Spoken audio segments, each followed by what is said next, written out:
Bajaj Majesty ICX8 Bajaj तार error थिला E0 not button sense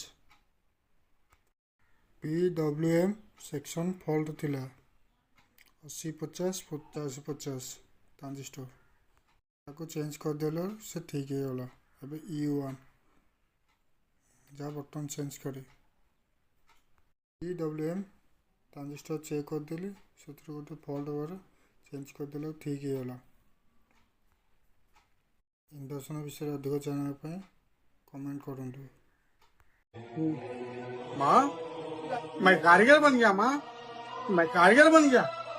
आज से मैं अकेले कार्य करूंगा। माँ ये दिखाओ इधर, मैं भाई के साथ काम नहीं करूंगा। अब मैं बिल्कुल अकेला करूंगा क्योंकि मुझे सब आती है।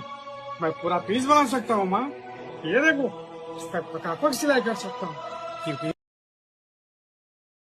अधिक जानने पे कमेंट रे मैसेज करंतु।